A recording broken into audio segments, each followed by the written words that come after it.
So for those of you who don't know me, let me introduce myself. My name is Dr. Canon, or TK, or if you follow me on TikTok, Soap Girl, and this is Sybil. And I am a writer, a voice actress, and a chronic fight scene lover. And for those of you who know, and for those of you who don't know, I dabble in anime, Chinese dramas, K-dramas, martial arts movies, action films, you name it. Everything pretty much except the Marvel universe and Harry Potter. So, in that case, I promised several people that I would start doing reactions because people have been sending me suggestions for shows to watch, and they would like to see what I would react to, and I figured, hey, why not? And I didn't want to chop it up into little pieces on TikTok because I hate that, so I really wanted to be able to make longer form videos, and that's why I'm back on YouTube. Now, for those of you who have seen me before, yes, I did have an old channel. However, that channel is no more, and if you go back to the channel, I explain why. But regardless, we're here together now, and I guess we're doing something new now. Sorry if I'm a little less verbose than usual. I usually follow a script, but a lot of my videos in the future aren't going to be very scripted. But for now, let's get to the point. So after I fell in love with The Untamed and Mo Dao Zushi, a lot of people were suggesting a show called Word of Honor to me. And Word of Honor is a wuxia series rather than a xianxia series, at least to my knowledge. And unlike all of the other series that I've seen before, I didn't get a chance to watch the donghua or read the book at all. So I'm going into this kind of cold. Now, I do feel like a lot of people were suggesting this series to me simply because they are both from Danmei, which is essentially Chinese BL, for lack of a better word. However, I think it deserves more of an introduction than that. Now, for those of you who know about Danmei, I want to say, I believe, is loosely translated as reflection of beauty, and is a form of queer expression, and I would say also appeals to cis women as well, because usually the women are not sexualized, or there is no violence waged against them, like you find in typical fantasy, like you find in the typical fantasy genre, you know? So I think it's important to keep in mind the cultural context as we watch this, and a part of me wants to do 1 to 2 episodes at a time, because it's like 50 episodes, I think, which is a lot.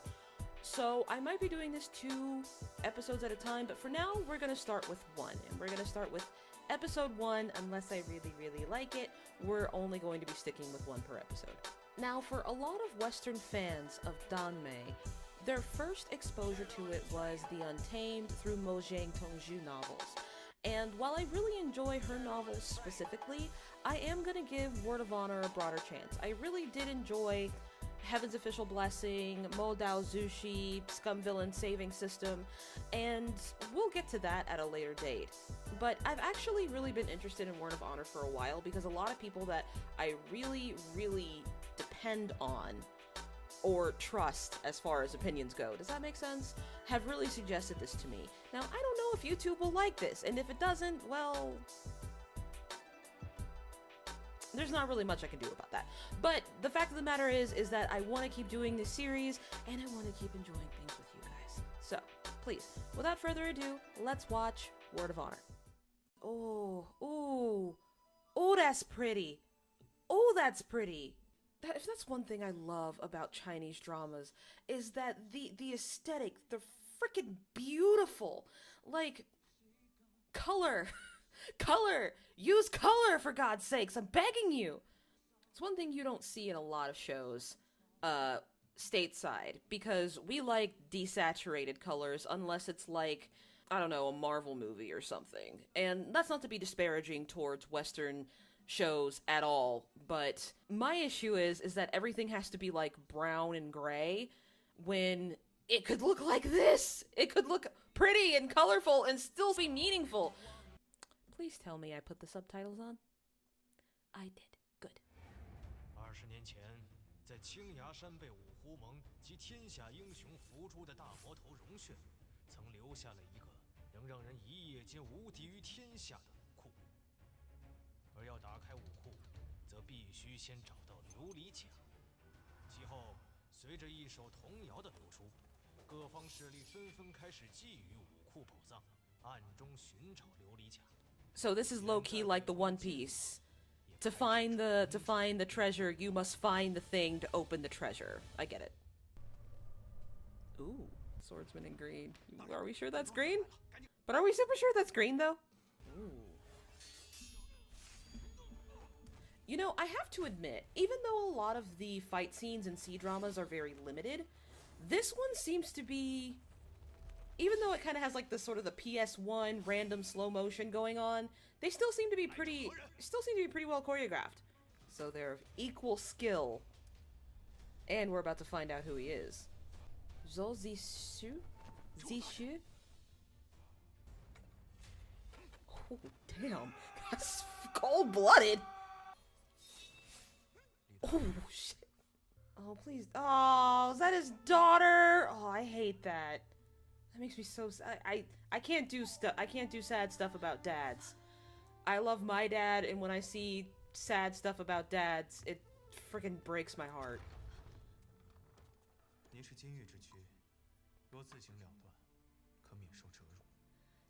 Damn! This man is cold-blooded. Oh, this poor girl. Is she actually going to die? Yes, okay. Slow motion jug drop says yes. Even with the cultural significance, it takes a lot of brass to say, you can kill yourself now and save yourself the trouble.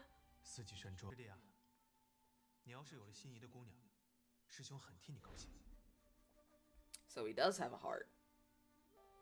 So her lover's dead, her dad's dead, her family's dead. And she really held on to that little wooden token this whole time. Oh, this poor thing. This TV show has some bitching cinematography. Oh my god. Like, just now that we've walked out of this royal palace, we're now in this military-like place that matches all of the dark uniforms, you know? Yeah, he just can't take to watch any more of his kids die. He's done. He's like, dude, I'm old. Like, if our friendship meant anything, you will let me do this. This man is really prepared to break his body down to have a chance to leave this situation. It seems Zishu is a hard, lawful neutral, to me. He follows his own code of honor, but he will, if he has to complete a mission, he will absolutely fuck you up. And he'll do what has to be done. Ooh! Oh, that looks horrible.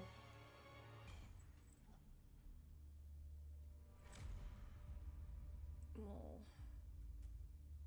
So, basically, the minute after you take the 7 Nails of Torment, you eventually lose your ability to speak, you go blind, deaf, and several other things. And basically, this man knows that he will only be able to experience 1 day of freedom out of the 3 years he's going to suffer before he dies. And he is willing to go that far to have 1 day of freedom away from Prince Jin. Oof. This man is hurting. His feelings are hurt that he had to do that. Oh, damn. Oh, now you know his feelings are real hurt because they've got the lyrics coming in, the vocals coming in. This man is in a bad way. But he is dying.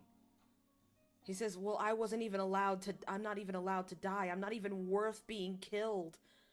But you are dying, my guy. At least that's what it seems like. Otherwise, he wouldn't have the incurable cough of death.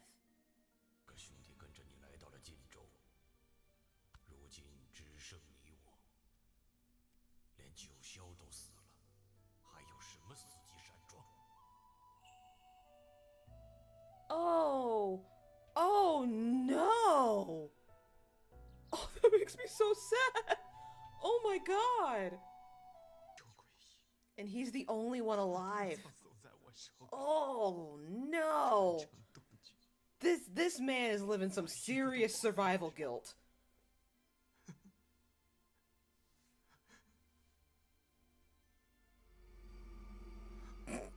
I'm sorry. Why did I laugh? That scene was heartbreaking, and yet that man just standing there reaching out was a little bit funny. It was a little bit funny, okay? Oof. You know, when a male authority figure has female maids in a TV show, in pretty much every TV show, Western, Chinese, or otherwise, he's always up to no good in some way. Why do you need me if you want to be peaceful? Is low-key what he's asking, I think. And he's about to take serious offense to what he just said. Is he going to show him? Oh! Yeah, he is. 1 nail every 3 months. And slowly.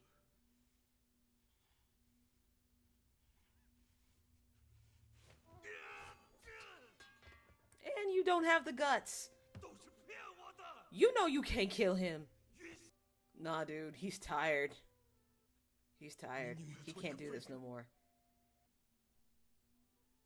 Yes! I miss my family, you asshole!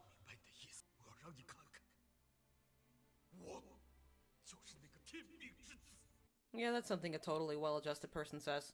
Damn, this dude is cold-blooded. I love him. I love Zishu. I fucking love him.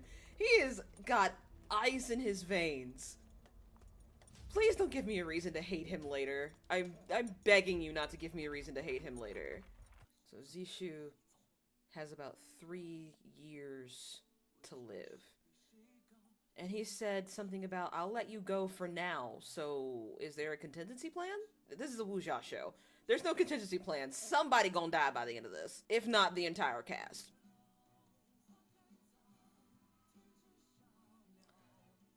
I mean, sure. We're gonna just suspend our disbelief for this one. Yeah? Is that a different actor? That's not a different actor, is it? Is he actually wearing a latex mask? That's my face blindness kicking in. I can't tell if he looks different. Oh my god, I still can't tell Anna Kendrick and Anne Hathaway apart. Don't expect much from me to be able to tell. String fight? Gonna kick ass with Jacob's ladder? Or is that supposed to be a rope dart? I think it was supposed to be a rope dart. Hanged ghost of the 10 Devils Valley. Holy fuck. Damn. He said, oh no, you real dead.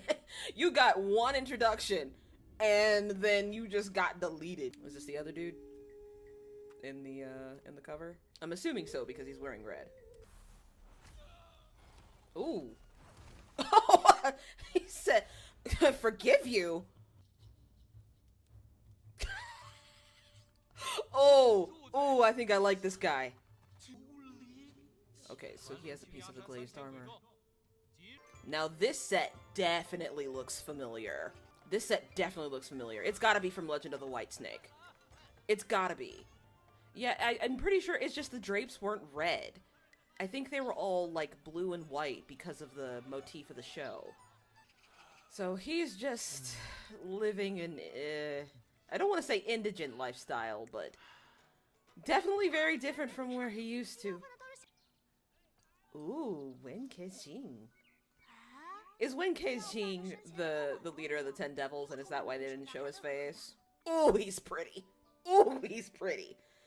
This man ain't got no pores. Skin routine, flawless. Edges, snatched. This man, not edges. I meant to say waist. Edges, laid. Waist, snatched. Oh. Hitting in with the foreshadowing. I feel like she's supposed to be younger than the show is implying. She has that rope that- ooh, I saw that. I saw that. He recognizes him. Oh. Oh.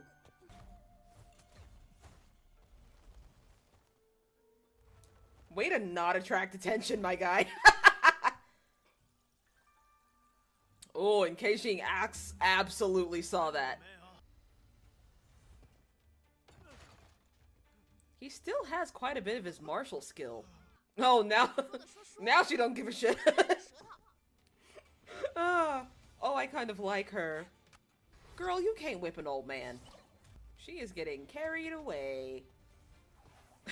I love how that's so obviously not her, but it's still cool. And he's actually impressed by her. Cute. And that's when he comes in and is like, yeah, that's enough, honey. Oh, okay. I can dig this. I like this. I like this. Okay, I'm on board. I'm on board. Not for long, but I am on board. So, that was interesting. It was a nice little setup. So, what happened to Zishu was basically, after all of his brothers died, after, I believe, the Heaven's Window, under the clandestine orders of Prince Ji, basically all of his brothers have died to support this rebellious movement, and he's still not emperor, and all of his brothers are dead. He's the only one left, and he's like, fine, give me the ultimate punishment for leaving. I want to leave. And so he has about 3 years to live because he took that ultimate punishment. However, as he's just going about living his life now that he's finally free, he has met a man called, he has met Wen Kexing's student. And this whole time there is a group called the 10 Devils who are still looking for a piece of the glazed armor. I still believe that Kexing is a member of those just because they wouldn't show his face, and then suddenly they show this guy's face right after, like that's a coincidence. But regardless, I really like this so far. It's beautiful. I do wonder who the dub actors are for this version, because usually in a lot of Chinese dramas, you see the actors on screen aren't usually the ones that are speaking. Usually, because of the nature of the Chinese language, they're all dubbed over. For instance, that wasn't Wang Yibo speaking in The Untamed. That was Bian Cheng. So, I really wonder who the dub actors are, and I might look that up later for the next episode. But for right now, I'm really digging it, and like I said, I love the aesthetic. The aesthetic of Chinese dramas. I need it all the time. I want to, like, distill it and inject it into my veins. Although that might be cultural appropriation. But that's not the point. What I'm trying to say is that I like looking at it. So, so far, so good. And I'll have the next episode up soon. So, without further ado, stay weird, lovelies, and happy eating.